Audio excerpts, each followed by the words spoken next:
A superioridade moral não é suficiente. Foi isso que eles pensaram há 70 anos, quando se reuniram em Bandung, que era uma força moral, e que essa força moral mudaria as atitudes dos antigos impérios.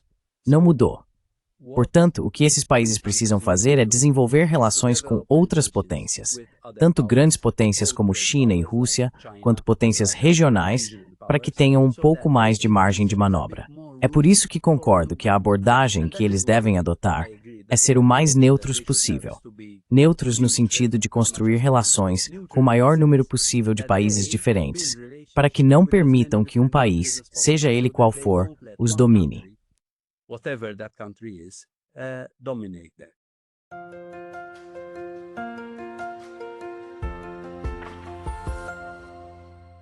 Hello everybody, this is Pascal from Neutrality Studies and today... Olá a todos, aqui é o Pascal do Neutrality Studies e hoje estou conversando novamente com Evarist Bartolo, ex-ministro das Relações Exteriores de Malta. Hoje queremos fazer uma atualização sobre o que está acontecendo na política externa europeia e também queremos falar especialmente sobre Enrico Mattei, um empresário italiano, e sua visão de uma forma, digamos, mais humanista de fazer negócios internacionais e de como devolver a soberania dos recursos aos países. Evarist Daus. Everest, welcome back. Muito obrigado por esta oportunidade de falar sobre uma grande personalidade, Enrico Mattei, que nasceu em 1905 e foi morto em 1962. Ainda é um mistério como ele morreu. Foi um acidente de avião ou foi uma explosão?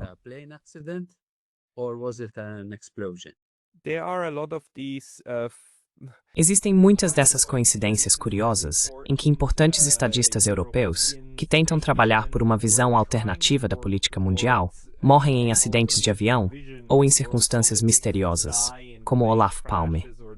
Mas Enrico Mattei é uma das pessoas que precisamos incluir nessa lista.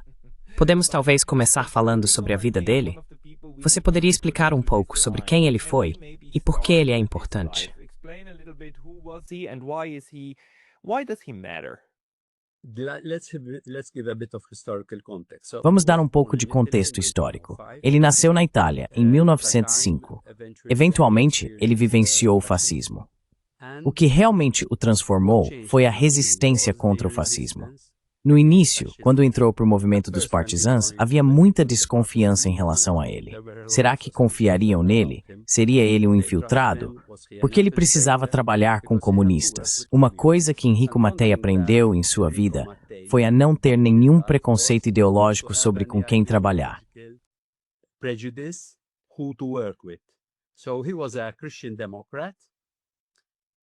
Então ele era um democrata cristão. Portanto, em certa medida, para simplificar, é centro-direita, mas não na tradição conservadora da Inglaterra, por exemplo. Não, ele foi muito influenciado pela Rerum Novarum, o ensinamento da Igreja Católica, que também fala sobre solidariedade e justiça social. Enrico Mattei conquistou a confiança dos comunistas para trabalhar com eles durante a resistência partigiana contra Mussolini. Depois, ele foi encarregado pelo primeiro governo italiano de assumir a indústria petroquímica que Mussolini havia criado e, na verdade, de desmontá-la e privatizá-la. Mattei foi contra isso. Ele disse, não, isso é algo muito importante. Vamos transformar isso em um empreendimento de sucesso. Então ele começou a administrá-la de uma forma que desse, antes de tudo, soberania à Itália, para que a Itália tivesse soberania sobre seus próprios recursos e sobre como iria obter seu petróleo e seu gás.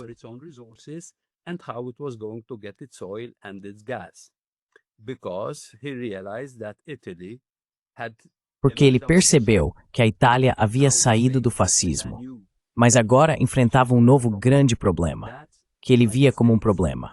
Os Estados Unidos, saindo vitoriosos da Segunda Guerra Mundial, estavam assumindo o controle da Europa Ocidental e construindo seu novo império em dois níveis. Os países da Europa Ocidental que se tornaram quase colônias dos Estados Unidos e as antigas colônias britânicas, francesas e holandesas no restante do mundo. Então, ele desobedeceu a ordem de desmantelar e privatizar a indústria petroquímica e, na verdade, começou a transformá-la em uma grande empresa. Quando começou a fazer isso, ele se deparou com o que na época era chamado de Sete Irmãs. Estamos falando de empresas como a British Petroleum, Esso e a empresa holandesa Shell, que todas haviam se tornado muito, muito poderosas. Who had all become very, very powerful, and that's why they were called the Seven Sisters. They were actually E é por isso que elas eram chamadas de Sete Irmãs. Eram, na verdade, 7 empresas multinacionais que dominavam a Europa. Todos os recursos, petróleo e gás das antigas colônias. Então, politicamente, estávamos passando por uma transição. As colônias estavam se tornando soberanas, mas soberanas entre aspas.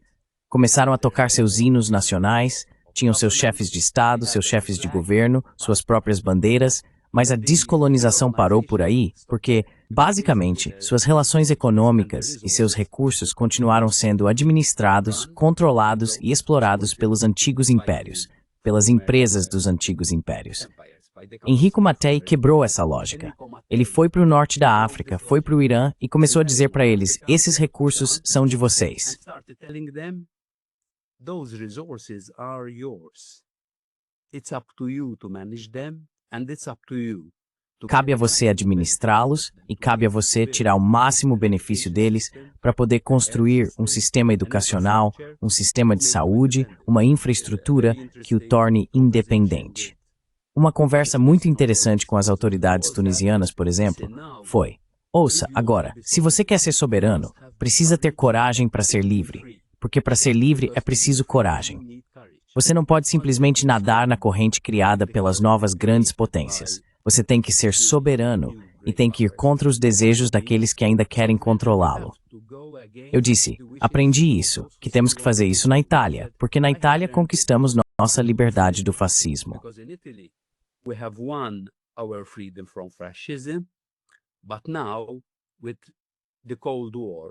Mas agora, com a Guerra Fria e com os blocos, OTAN de um lado, dominada pelos Estados Unidos, e o Pacto de Varsóvia, dominado pela União Soviética, entramos em um novo tipo de colonialismo e um novo tipo de soberania limitada. Se fazemos parte de um bloco, temos um espaço de manobra muito restrito. No fim das contas, não podemos cruzar uma fronteira, porque se estivermos do lado ocidental, seremos vigiados e controlados pelos Estados Unidos. Se estivermos do lado oriental, seremos controlados pela União Soviética.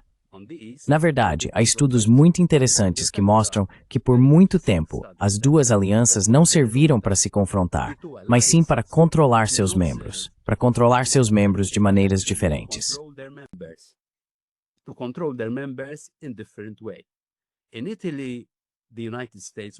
Na Itália, os Estados Unidos os controlariam politicamente.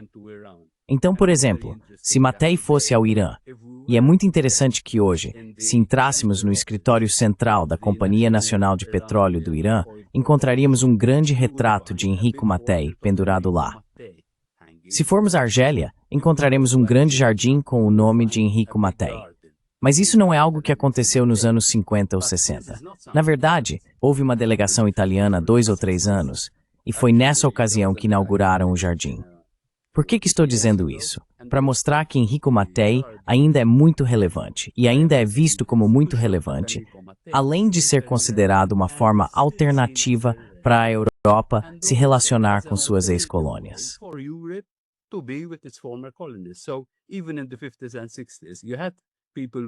Então, mesmo nos anos 50 e 60, havia pessoas com visão e energia como Enrico Mattei, que perceberam que não só era possível construir uma relação alternativa, uma relação mais igualitária e cooperativa com o Sul global, mas que, na verdade, isso também era do interesse dos países europeus.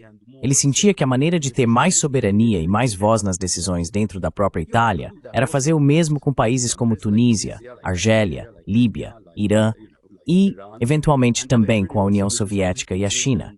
Os Estados Unidos não gostaram disso. Acusaram-no de ser comunista, e ele era tudo menos comunista. O que Enrico Mattei era, acredito que ele levou a sério algo que Jesus Cristo disse aos seus apóstolos quando os enviou. Ele lhes disse, vocês devem ser inocentes como as pombas, mas também sábios como as serpentes.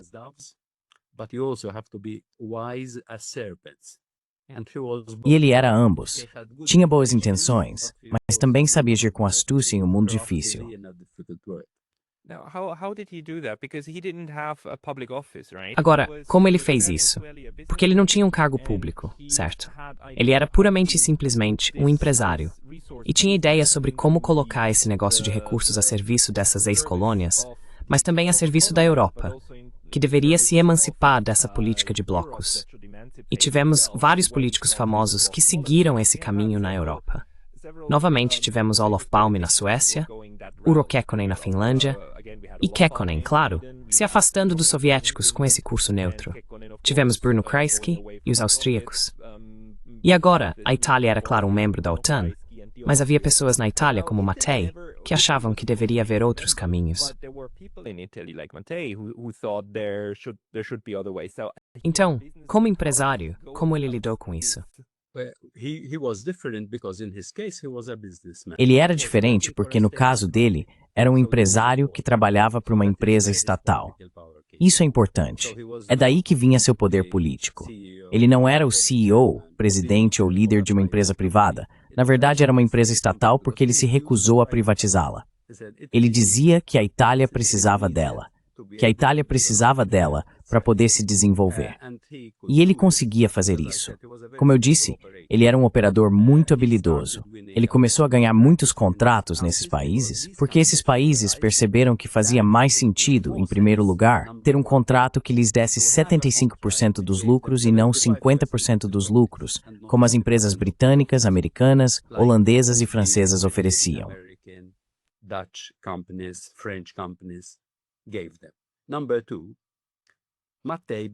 Em segundo lugar, Mattei construiu uma relação muito igualitária com eles, no sentido de que ele queria não apenas extrair o petróleo e o gás deles, não apenas dar a eles uma fatia maior de sua própria riqueza, mas também estava disposto a transferir conhecimento. Então ele organizou uma faculdade na Itália, onde pessoas da Tunísia, Argélia, Irã e de todos os outros países podiam enviar seus jovens para aprender habilidades de gestão e técnicas para poder administrar seu setor petroquímico. Isso era completamente diferente do que as empresas britânicas, americanas, francesas e holandesas estavam fazendo. Na verdade, os Estados Unidos ficaram muito alarmados e disseram ao primeiro-ministro italiano, pare o Mattei, porque o que ele está fazendo? Não estamos preocupados com sua empresa petroquímica, sabe?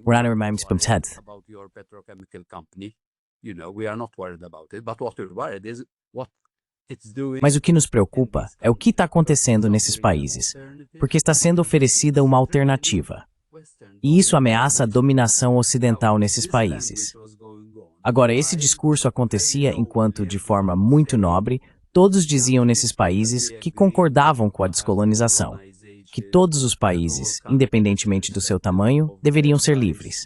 Mas na prática, eles não queriam perder o controle desses recursos.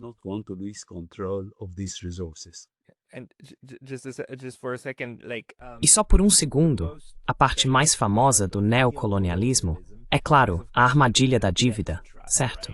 Conceder empréstimos a esses lugares, empréstimos denominados em dólares americanos, por meio do FMI, Banco Mundial ou o que for, que eles nunca conseguirão pagar de fato. E então impor ajustes estruturais e coisas do tipo, além de manter algumas de suas principais indústrias sob controle ocidental.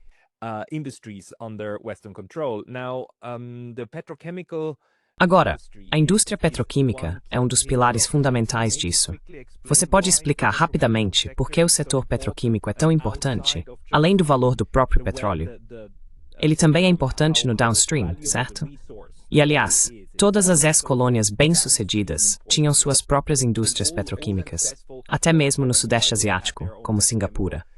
Todas precisaram desenvolver isso. Por quê?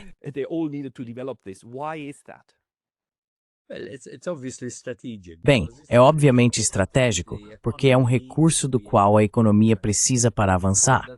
Por isso ele se tornou uma espécie de corrente sanguínea das economias modernas. E é por isso que os antigos impérios queriam, de uma forma ou de outra, controlar esses recursos.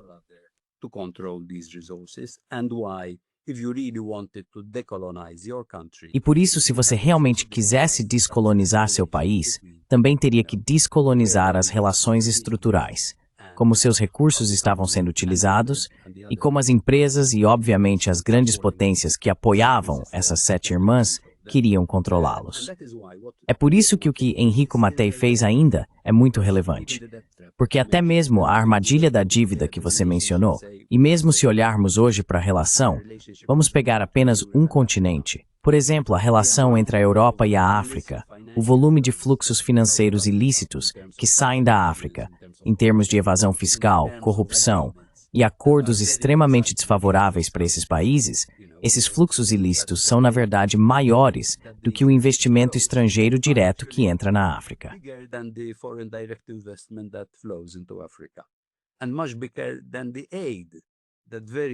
E muito maior do que a ajuda que muito generosamente, entre aspas, flui para a África.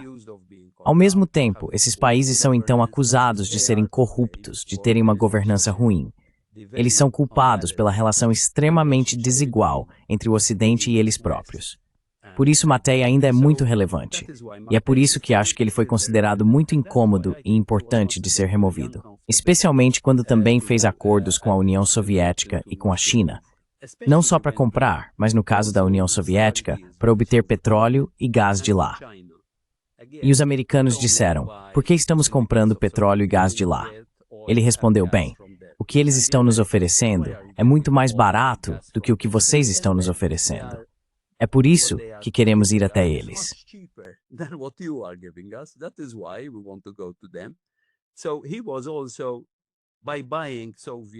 Assim, ao comprar petróleo e gás soviéticos, ele também estava preocupando muito os Estados Unidos, porque sua abordagem ajudou a criar a OPEP, a Organização dos Países Exportadores de Petróleo, que, pela primeira vez, começou a controlar um pouco mais sua participação no mercado. E, novamente, o relacionamento com a União Soviética não era apenas vamos comprar petróleo e gás de vocês, mas também vamos investir na sua indústria do aço para ter oleodutos naquela época dos Urais até a Alemanha Oriental. Quando se tratava da China, ele também estava disposto a transferir tecnologia. E quando os Estados Unidos costumavam dizer, mas isso é terrível, por que você está trabalhando com a China e com a União Soviética? Ele respondia, bem, na África, se tivermos uma boa presença, isso ajuda a conter a influência soviética no continente. Então, no fim das contas, vários sábios e estratégias não me suindites.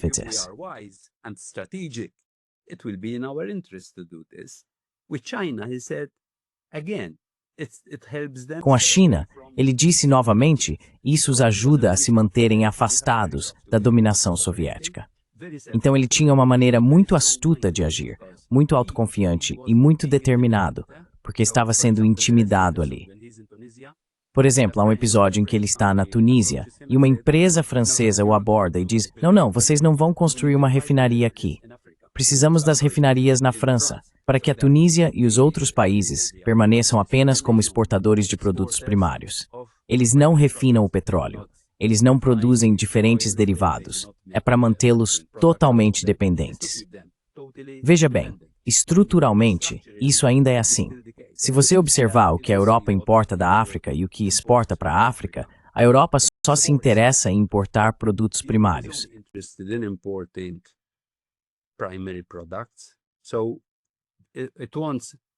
Então eles querem importar grãos de café, mas não querem que esses países africanos desenvolvam sua própria indústria de café, processem os grãos e os vendam para a Europa. Nesse caso, eles enfrentariam tarifas e protecionismo. E, ao mesmo tempo, querem que esses países criem empregos para os jovens, para que eles não migrem para a Europa. Então é realmente muito, muito contraditório. Mas como eu disse, Mattei era um operador habilidoso. Ele resistiu. Esse oficial francês lhe disse, não, nós construiremos a refinaria, não vocês. E Mattei respondeu, mas podemos, pelo menos, ser uma terceira parte? E eles disseram, não, nós faremos isso. Vão embora. Mais ou menos assim. E Mattei se volta para seu jovem assistente e lhe diz, aprenda sobre a arrogância dos poderosos, porque eles ainda acreditam que são poderosos e ainda acreditam que conseguirão o que querem.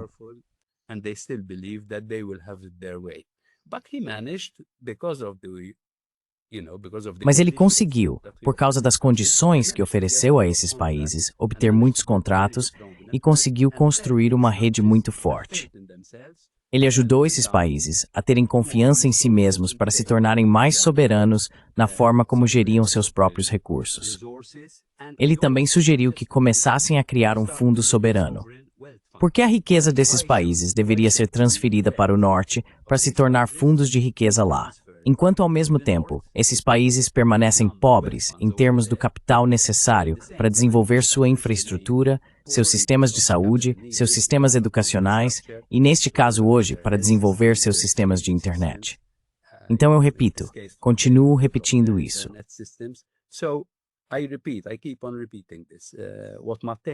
O que Maté fez foi muito relevante e ainda é relevante hoje. Por isso ele tinha muitos inimigos que queriam se livrar dele.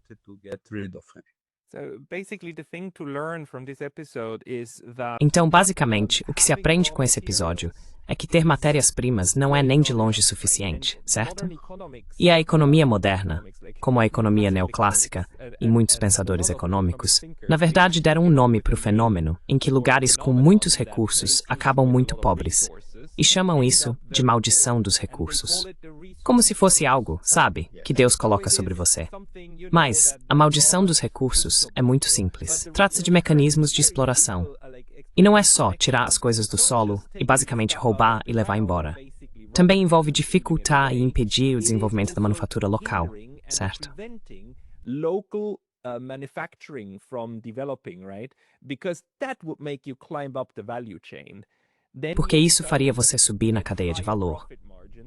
Assim, certamente você teria margens de lucro mais altas, porque não só venderia o petróleo bruto, mas também os derivados, certo? E tudo o que você faz no downstream. Então você tem alguns exemplos de onde a Europa ativamente impediu ex-colônias de desenvolverem essas indústrias e com que tipo de narrativas econômicas eles fizeram isso. Foi apenas o liberalismo neoconservador? Ou foi o neoliberalismo, a teoria neoliberal de mercados abertos? Ou havia outras coisas também?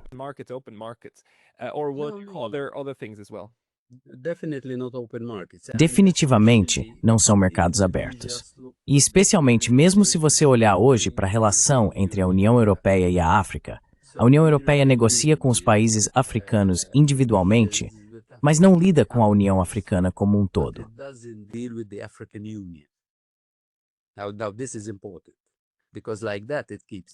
Isso é importante, porque ao fazer isso, mantém eles fragmentados e os coloca uns contra os outros. Imagine se a União Europeia tivesse a sabedoria e a visão estratégica de trabalhar com a União Africana e desenvolver a área de livre comércio continental africana, que a União Africana quer criar para aumentar o poder de barganha dos países africanos ao lidar com o resto do mundo, para que não negociem como países individuais, mas como um continente. Atualmente, a União Europeia ignora a União Africana, exceto em encontros políticos simbólicos. Mas quando se trata de decidir quais produtos podem entrar na Europa e quais tarifas serão aplicadas, ela negocia apenas com países individualmente, mantendo-os muito, muito fracos, em vez de incentivar uma abordagem continental de livre comércio com o continente africano.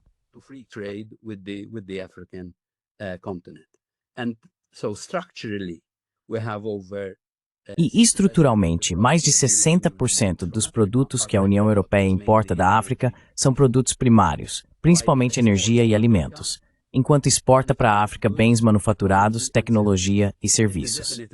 Definitivamente não é o modelo Maté.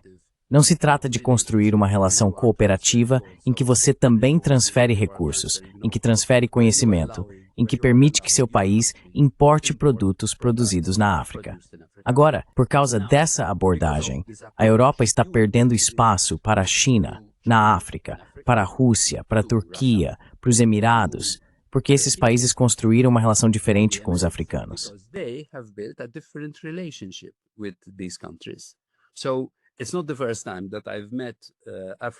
Então não é a primeira vez que encontro africanos que me dizem, olha, seja o que for que você faça. E eu tento explicar para eles. Por favor, ok, eu venho daquela parte do mundo, embora me considere alguém de identidade múltipla, europeia, mediterrânea e africana, porque na verdade é isso que a região é. E nós não tivemos colônias. Mas entendo que você me coloque no mesmo grupo dos antigos impérios por causa da União Europeia.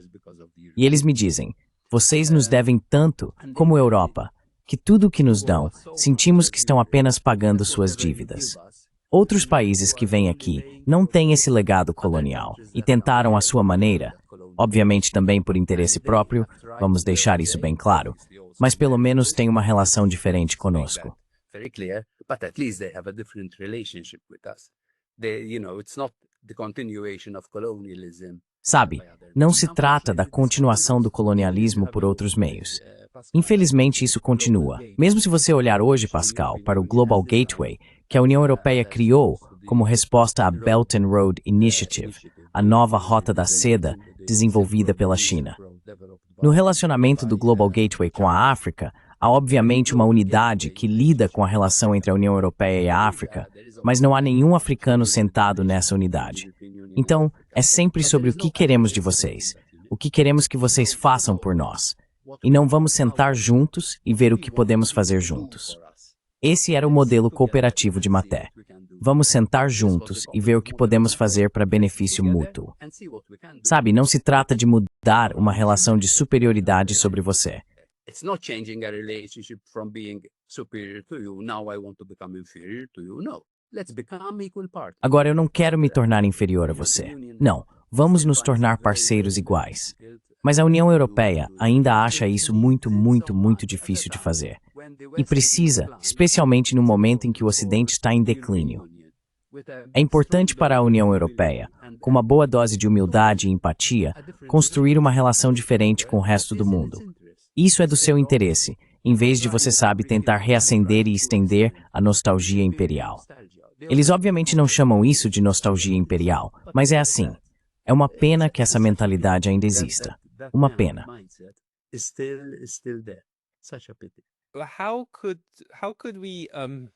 Como poderíamos mudar isso?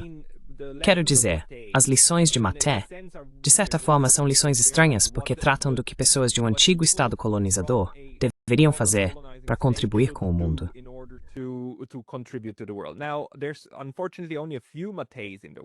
Agora, infelizmente, apenas alguns Matés no mundo, e muitos, tipo Klaus Schwab, e por aí vai.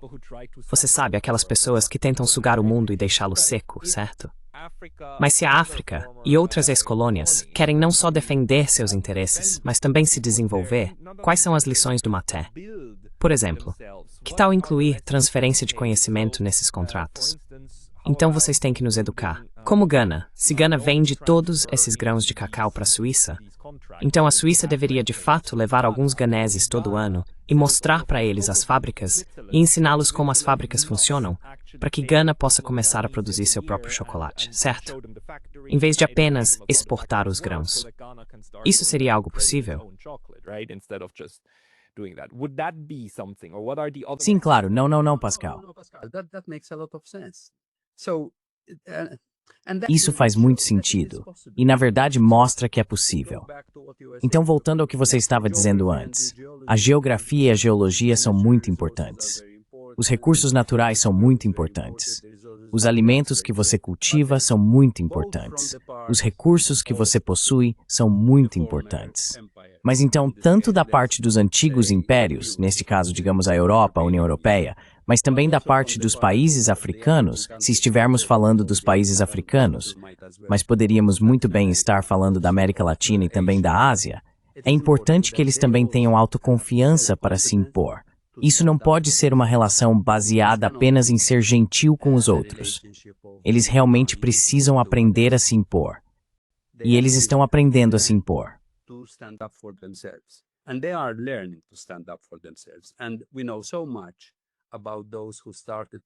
E sabemos tanto sobre aqueles que começaram a se levantar por si mesmos que, infelizmente, após a independência, muitos desses líderes na Europa, África, América Latina e Ásia foram assassinados. Então essa é a grande contradição histórica de declarar os nobres objetivos da descolonização: liberdade, soberania para nossos países. Mas uma vez que seus líderes começaram a agir como líderes soberanos e a dizer, olha, isso é o que é bom para o nosso país, eles começaram a ser removidos. Concordo totalmente com você que se quisermos construir uma relação mais igualitária e cooperativa, isso precisa ser feito no nível da relação entre a União Europeia e a União Africana. Estamos apenas usando a África como exemplo, mas poderíamos muito bem estar falando sobre a América Latina e também sobre a Ásia. About Latin America and also about Asia. But then, even at the micro level, you need to have the Mas então, mesmo no nível micro, é preciso haver essa transferência de conhecimento para conseguir construir um mundo mais cooperativo. Porque não pode ser apenas sentimentalismo e pensamento desejoso. É necessário realmente trabalhar para que isso aconteça, com conhecimento técnico, mas também com valores de justiça social. E isso é algo que Maté aprendeu. Maté aprendeu que estar livre do fascismo não é suficiente se a sociedade ainda for injusta. Então ele aprendeu que é preciso unir liberdade, justiça social, solidariedade e soberania, para que ao lidar com países mais poderosos que o seu, você também possa se impor. E a maneira de se impor não é simplesmente ter autoconfiança e lidar com essas grandes potências, mas sim ter o maior número possível de relações diferentes com diferentes países.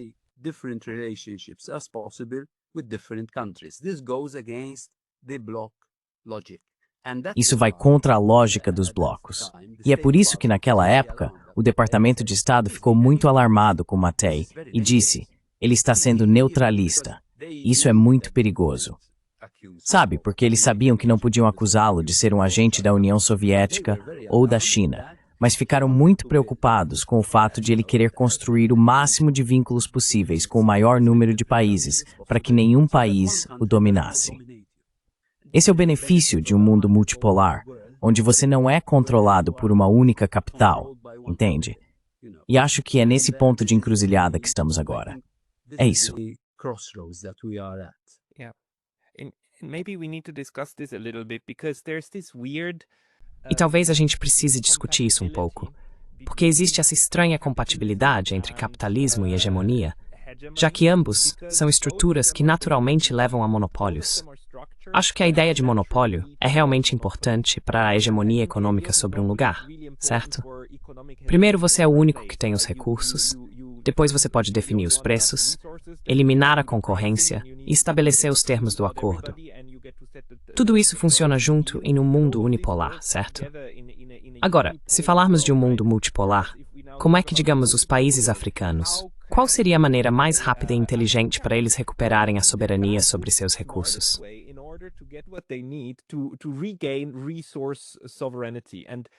E não se trata apenas do que está debaixo da terra, mas também das pessoas e do conhecimento que elas têm para utilizar isso. O que você recomendaria?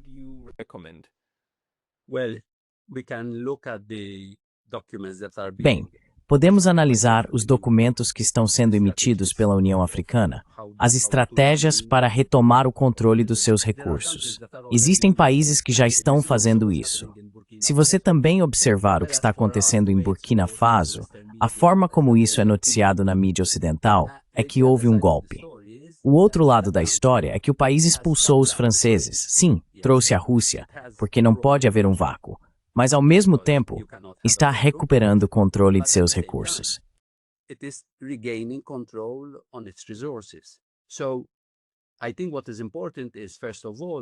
Então, eu acho que o importante é, antes de tudo, falar, pensar e agir em relação a esses países de uma maneira diferente.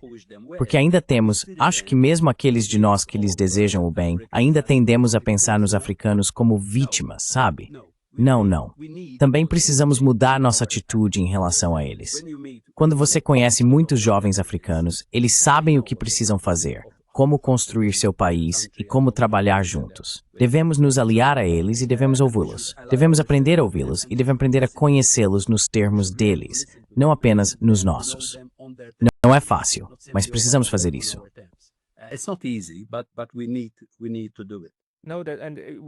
Nós deveríamos, mas o problema mais small é que a maioria dos europeus simplesmente é bem. Eles não sabem de nada disso. Então, como, quer dizer, você tem toda essa juventude africana e a intelectualidade africana que estão perfeitamente cientes das estruturas e dos mecanismos de exploração, mas os europeus não estão. E quando tentam discutir com eles, é como se estivessem em planos diferentes, certo? Então, qual é a melhor estratégia para africanos, asiáticos, sudeste asiáticos e sul-americanos conversarem com pessoas que não têm consciência dessas estruturas? E sabe, isso somos os suíços pensam mesmos como nunca tivemos uma colônia, depois têm passados colonial. Eles estão completamente alheios ao fato de que fazem parte de todo o sistema europeu, é claro. Como você se comunica com essas pessoas?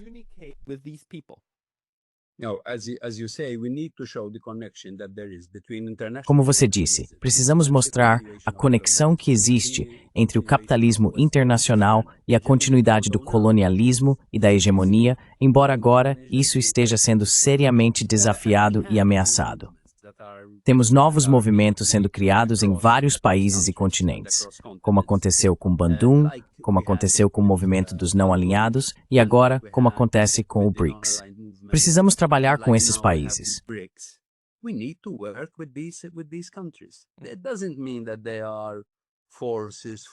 Isso não significa que eles sejam forças do bem, ou que sejam forças sem problemas, ou que sejam perfeitos. Não, de forma alguma. Vivemos em um mundo muito imperfeito.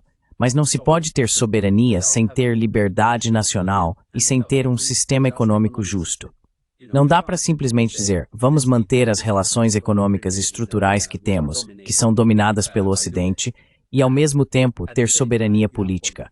Porque nessa situação, it's a gordignâmica acaba prevalecendo.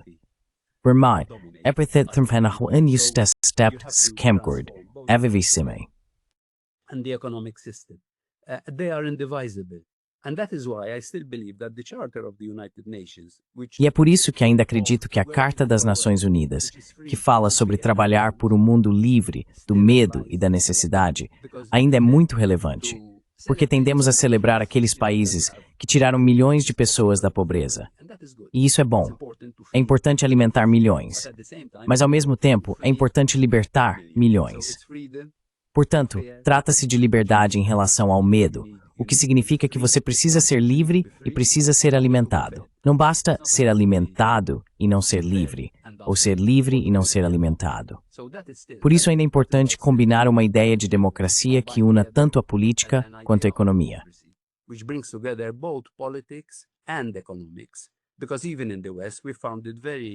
Porque mesmo no Ocidente, achamos muito conveniente dizer não, somos democráticos. A cada 4 ou 5 anos, você pode votar.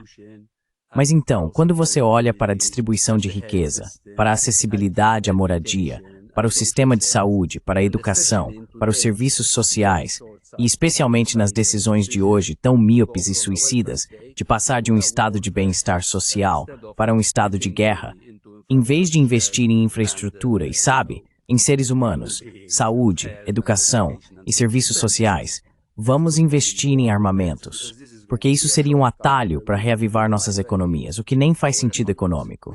Você não precisa ser pacifista para argumentar isso. Não faz sentido econômico que, de repente, a Europa vá reviver sua economia produzindo tanques em vez de carros. Quero dizer, é uma completa loucura que, ao mesmo tempo em que os países da OTAN estão dizendo ok, vamos aumentar nossa meta de gastos de 2% para 5%, todos esses países também estejam falando em reduzir o estado de bem-estar social, certo? Porque você não tem dinheiro. Mas isso é uma espiral de morte. O perigo, claro, é que isso leve à morte fora daqui, certo? Que a Europa, mais uma vez, use essa força letal que agora está criando contra a África, contra o Oriente Médio, o que eles já estão fazendo, certo?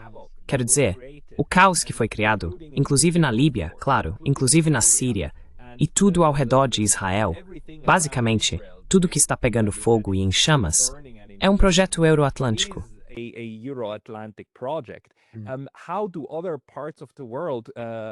Como outras partes do mundo se defendem disso? Quero dizer, até o Irã está sob ameaça de ser, você sabe, literalmente destruído, embora ainda não tenha sido dada a palavra final. Mas essa é uma tendência muito violenta, e é uma tendência colonial, violenta, que provavelmente vai aumentar com a multipolaridade, porque o mundo euroatlântico agora se sente realmente ameaçado. E eu acho que isso vem daí, dessa visão de que o mundo está mudando. As regras são mais as mesmas de antes. A ordem baseia-se em regras todas. The rules-based order is changing. Well, I think the South has learned. Bem, eu acho que o Sul aprendeu que simplesmente acreditar que está do lado certo da história, depois de sofrer por tantos séculos e ter os argumentos morais, ter a superioridade moral, não é suficiente. The arguments, the moral high ground is not enough. This is what they thought 70 years ago when they met in Bandung. Foi isso que eles pensaram há 70 anos, quando se encontraram em Bandung, que era uma força moral, e que essa força moral mudaria as atitudes dos antigos impérios. Não mudou.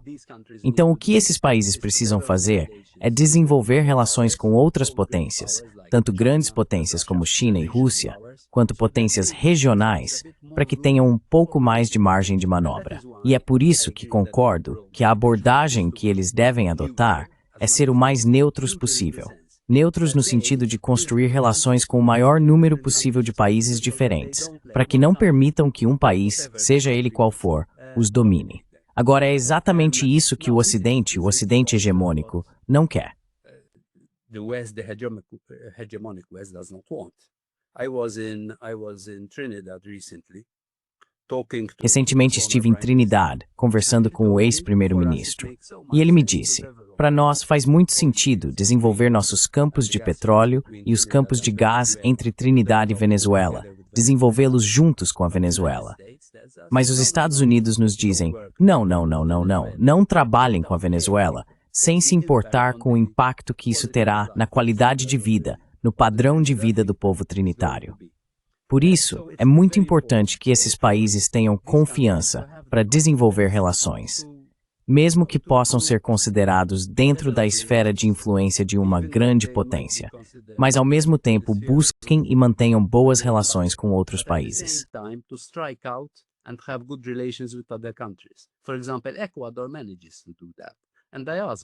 Por exemplo, o Equador consegue fazer isso.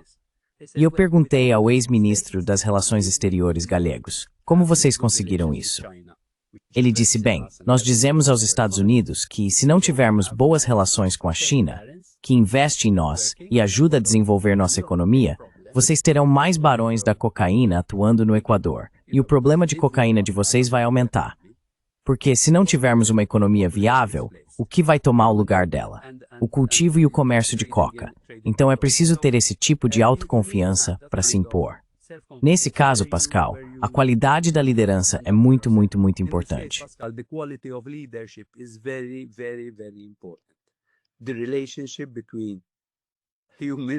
A relação entre os seres humanos e a geografia, a qualidade daqueles que estão no comando, a visão, a energia, as habilidades que possuem e como operam, mostra que, embora como indivíduos não façamos nossa história inteiramente, os indivíduos, como nos comportamos, como pensamos e como agimos, fazem uma grande diferença.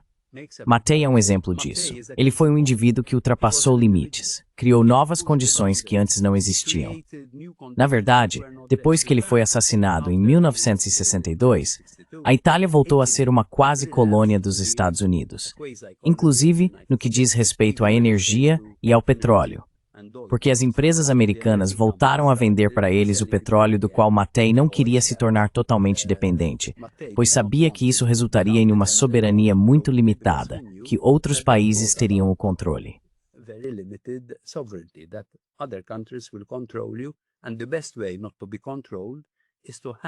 E a melhor maneira de não ser controlado é ter, repito, o maior número possível de relações diferentes, com muitos países diferentes, para que você tenha espaço. Soberania significa ter margem de manobra. Não significa se isolar do resto do mundo. Isso não é possível. E é por isso que acredito que uma política neutra, uma política de neutralidade, também é uma política de liberdade. Também é uma política de soberania, porque ela te dá margem de manobra e de atuação. Não poderia concordar mais com você. Não poderia concordar mais. É exatamente disso que se trata a neutralidade. Couldn't agree more. This is precisely what neutrality is about. It's about creating options. Trata-se de criar opções. E se você tem opções, então é difícil te prender de uma forma ou de outra. Não é impossível. Você ainda pode perder todas elas. Mas quanto mais opções você tiver à disposição, melhor para você. Exatamente. Sua soberania sempre será limitada por circunstâncias históricas, pela geografia, mas ao mesmo tempo tente não deixá-la tão limitada quanto possível. Em vez disso, amplie e tente diminuir esse limite ao máximo. Ele não vai desaparecer 100%, mas faz diferença na forma como você se comporta e como cria espaço para manobra.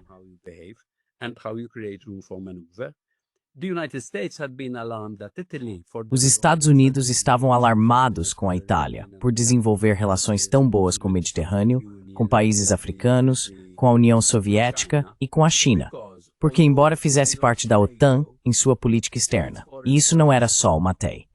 É importante dizer isso. Mattei pôde fazer o que fez porque tinha apoio político até mesmo dos democratas cristãos. Não estou falando dos comunistas agora, que naquela época tinham relações muito boas com a União Soviética. Os democratas cristãos viam que, para eles, soberania também significava ter o máximo possível de relações diferentes com o maior número possível de países.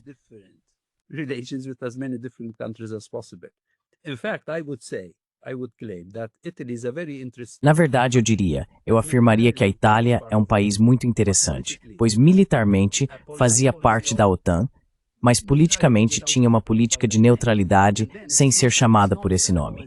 E não é coincidência que a Itália apoiava muito mais a neutralidade, porque através de Malta via o que gostaria de ter feito sem pertencer à OTAN.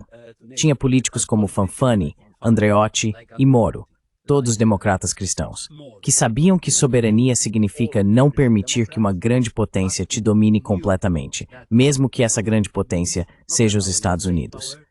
Eu me lembro de Giancarlo Pagetta. Giancarlo Pagetta era responsável pela política externa do Partido Comunista Italiano.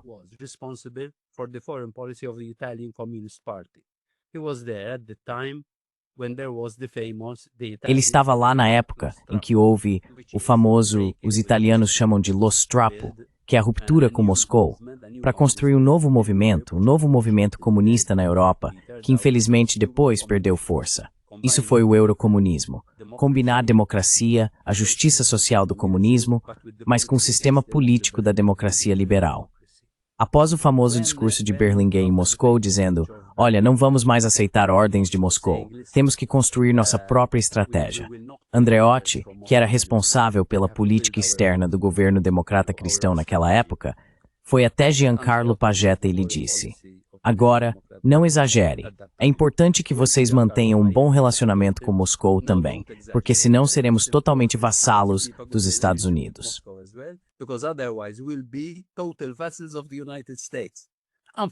Infelizmente, esse tipo de mentalidade não está presente no NAI atualmente.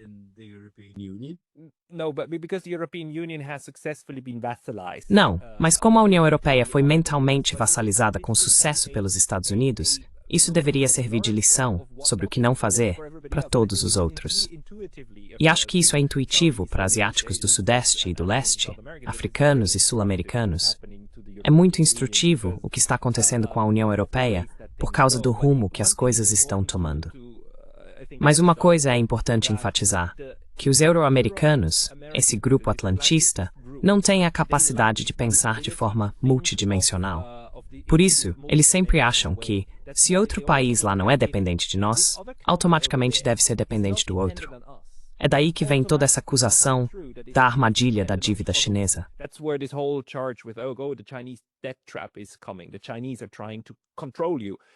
Os chineses estão tentando te controlar porque é inconcebível para os euro-americanos pensar que um país como Gana, Nigéria, ou até mesmo Vietnã ou Malásia possa ao mesmo tempo manter relações com os Estados Unidos, China, Rússia e Índia, sem ser dependente de nenhum deles. Os euro-americanos sempre acham que ou você está no nosso lado ou no outro.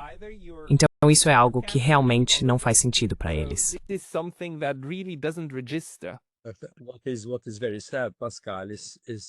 O que é muito triste, Pascal, é ler, por exemplo, pessoas como Robert McNamara, que depois de 30 anos refletiu sobre a tragédia do Vietnã e disse que nós comandamos o país. Em primeiro lugar, nos damos o direito divino de moldar outros países à nossa imagem, mas uma imagem inferior, isso é importante, não uma imagem igual, e de agir como um policial, dizendo a eles o que fazer e como se comportar. To tell them what to do and how to behave. But at the same time, we do not know their culture. Mas, ao mesmo tempo, nós não conhecemos a cultura deles. Nós não conhecemos a história deles. Nós não conhecemos a geografia deles. Ele disse que, às vezes, estávamos no Salão Oval tomando decisões sobre bombardear o Laos, bombardear o Vietnã, o Camboja, sem realmente saber onde ficavam no Atlas, sem saber onde estavam no mapa. E imagine, só falando sobre a guerra do Vietnã, isso significa que você matou 3 milhões de vietnamitas, que você não considera como seres humanos. Então, e o que é triste é que tanto nos Estados Unidos, quanto na Europa, há pessoas que têm empatia e que estão prontas para tratar os outros como seres humanos. Mas, infelizmente, elas não estão em posições de liderança. They are not in leadership positions, unfortunately. Não, mas alguns deles estão lá, especialmente na comunidade empresarial.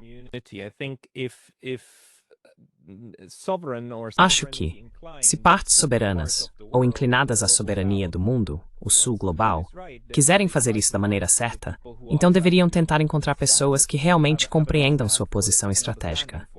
E sem esperar que elas ajudem automaticamente, apenas dizer, olha, estamos diversificando. Então, negociar com você e com outros não significa que eu não gosto de você. Significa apenas que você é uma das relações que quero ter. It just means that you're one of the relationships I want to have. But what worries me, Pascal, is that recently I Mas o que me preocupa, Pascal, é que recentemente me deparei com um discurso feito em conjunto há cerca de 3 anos, acho, pela Christine Lagarde e pela Janet Yellen, dizendo aos CEOs dessas empresas: o comércio será realizado apenas com um grupo restrito de amigos que compartilham nossos valores. Friendshoring. Friendshoring. Exactly. The latest stupid idea of a stupid Exatamente. nation we call A mais recente ideia estúpida de um ocidente estúpido e recluso. Mas em um mundo com 8 bilhões de pessoas, onde vocês são apenas 14% da população mundial, como podem acreditar, mesmo do ponto de vista dos negócios, não estamos falando aqui de valores, de humanidade, de democracia, de justiça social. Como podem pensar que esses 14% são tão autossuficientes a ponto de não precisarem obter matérias-primas dos outros 86%, que não precisam dos mercados dos outros 86%? Quão estreito e míope é possível ser para não enxergar o quão limitada é essa visão que estão propondo? E é aí que uma ideologia muito pobre é importada para dentro do bom senso nos negócios.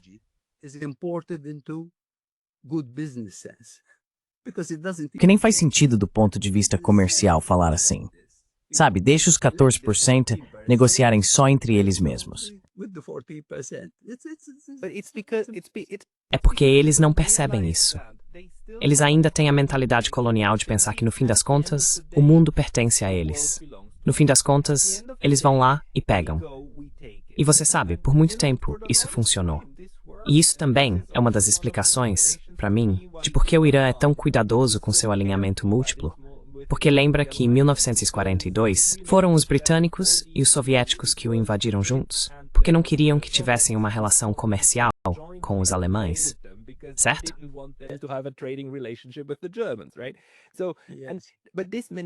Mas essa mentalidade continua.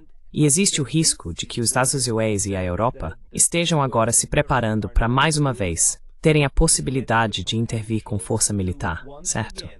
Se a relação comercial se desenvolver de uma forma que eles não gostem, podem intervir e criar fatos consumados novamente. Quero dizer, esse é o risco que acho que estamos correndo.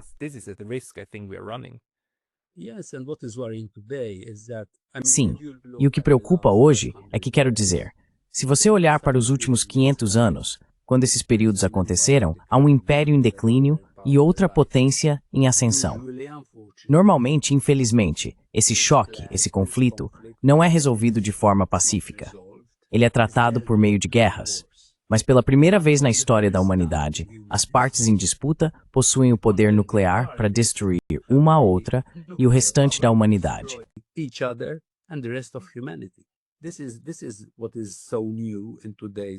Isso é o que há de tão novo no mundo de hoje. O que também torna isso preocupante é que as novas armas que estão sendo desenvolvidas e que já foram desenvolvidas e usadas tanto na Ucrânia quanto em Israel e no Irã e em outros lugares, as armas hipersônicas, também aumentaram e elevaram o patamar das armas que podem ser usadas, que são extremamente destrutivas sem recorrer ao nuclear. Então, por um lado, isso é um pouco uma bênção, mas ao mesmo tempo, as armas de destruição aumentaram tanto justamente em um momento em que o mundo precisa tanto, há tantos desafios globais que precisamos enfrentar, como o aquecimento global e a pobreza. Global warming, poverty. Sabe, isso é século. It's absolutely ridiculous that we are É absolutamente ridículo que nós, quero dizer a humanidade, mas principalmente os europeus, prendamos o mundo repetidas vezes no mesmo tipo de carnificina e depois culpemos todo o resto. Mas Everest, precisamos continuar essa discussão em outro momento, talvez também abordando um pouco mais o lado econômico, porque acho fascinante pensar no que podemos fazer para sair disso. Para as pessoas que querem te acompanhar, onde elas devem ir? people who want to follow you, where should they go? Well, as I said last Bem, time, como eu disse da última vez, ainda sou um pouco à moda antiga, então tenho um site que eles podem visitar, onde eu publico muitos dos artigos que leio e dos discursos que faço por aí. here and there. I will put Vou colocar o link do seu site na descrição deste vídeo. video. Everest Obrigado, Pascal. Muito obrigado pelo seu tempo hoje. Tudo de bom. Best.